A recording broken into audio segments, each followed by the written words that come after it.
Hello friends, Tanya here for Trinity Stamps, and today is day 2 of sneak peeks for the August release. There are gobs of amazing products that will be releasing on August 30th, and there are several. It's called Autumn Gatherings is the theme for this release. There's lots of Halloween stuff and all kinds of autumn themed products. There are stamps and dies, there are standalone dies, there are stencils, there are foiling, cut and foil plates and plain foils. So much good fun coming. I cannot wait for this release to completely release. I am featuring a few spooky fun products in this video. I'm making 2 cards, as you may have seen in that preview snap. And we're going to start with this fun Witch's Brew stamp set. As you can see here, I have stamped out the cute little witch with her cauldron and her kitty cat, and I am coloring them with Copic markers. Not complicated at all, just 2 to 3 colors and some blending. These images are not huge, so they don't actually take a lot of coloring to get completed. This one has a lot of small spaces to color, but she is so darn cute. I apologize that this gets a little fuzzy here. I had zoomed this way in and didn't realize that it focused on the marker and then didn't focus back on the image.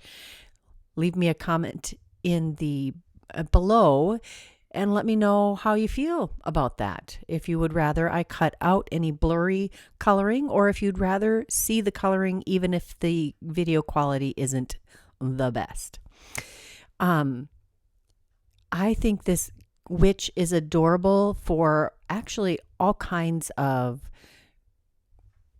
events, occasions.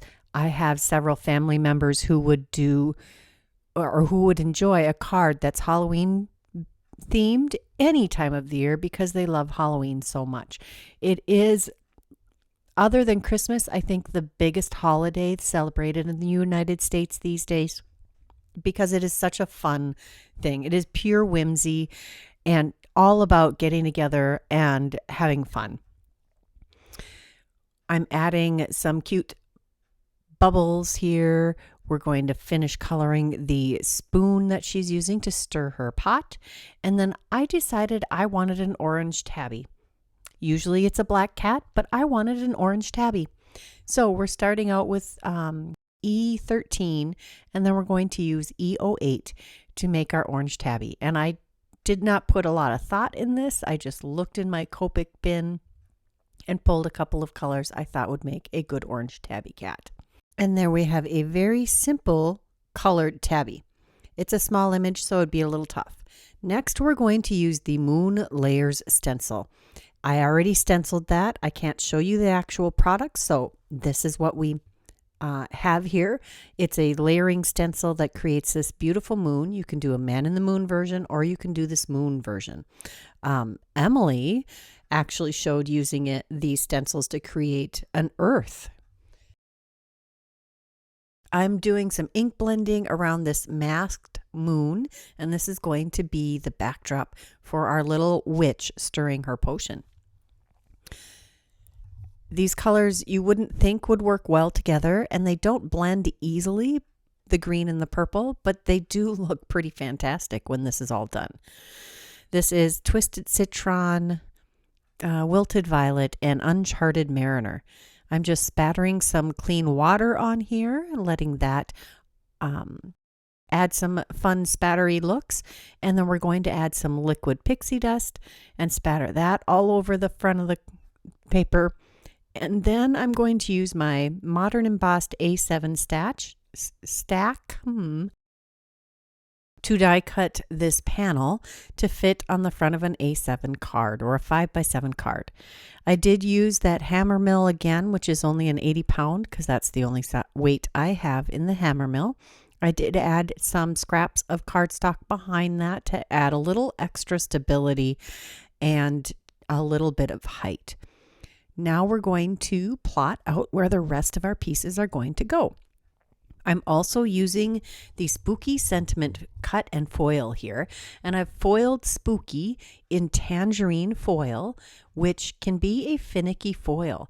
So I was super pleased when this foiled perfectly. I'm also taking this sentiment and splitting it up so I can put the word spooky right in the middle. And my secret to making these look good is to just wiggle your scissor to get an uneven but kind of close cropping of those words. We're going to add those near the bottom of the card.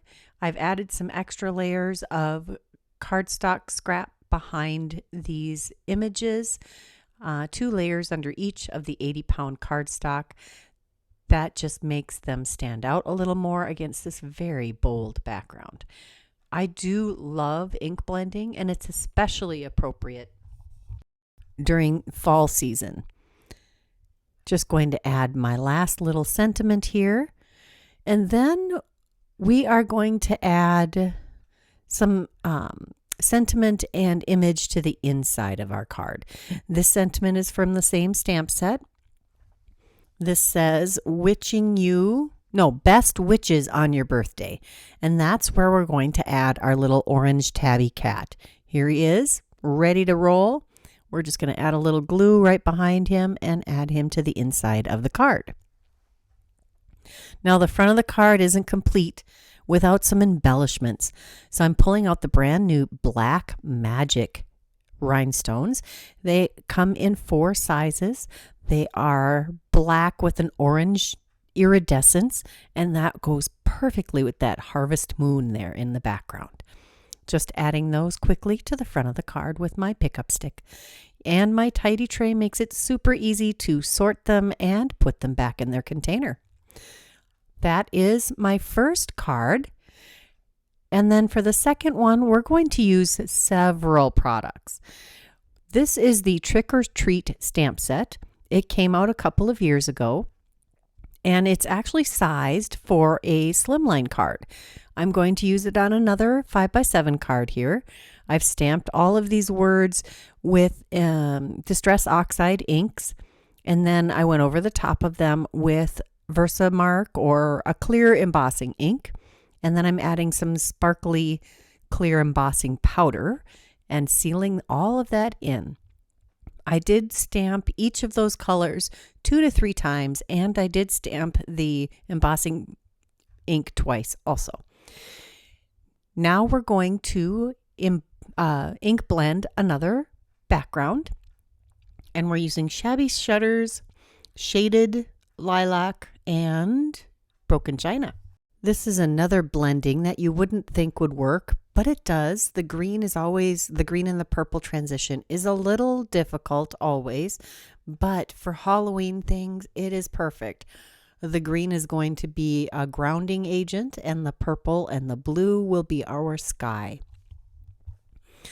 We're going to add some water spatters again and some liquid pixie dust to get that gorgeous night sky background. As you can see, I always have a little bit of liquid pixie dust in this well in my palette, and I just add a little water to rehydrate it when it dries out. We're using the Modern Embossed Edge A7 stack again. This is a different size than the first one. I used the 3rd from the largest on the first card, and this is the 2nd from the largest on this card. We're going to adhere that directly to our card panel, and that actually was some 100-pound cardstock, so I did not add any extra cardstock behind it. Now we're going to take this Haunted Hills die. There are multiple pieces to this die set. I'm just using the largest one. And this is another die set that's coming out in this release. It is so cool. I love all the detail in this. Now you could add this road back in a different color, and I've layered everything but the road twice, so I'd have a little change in height or depth on this image. Now I did place this just a smidgen higher than I fully intended to put on the card base, but that actually works to my advantage.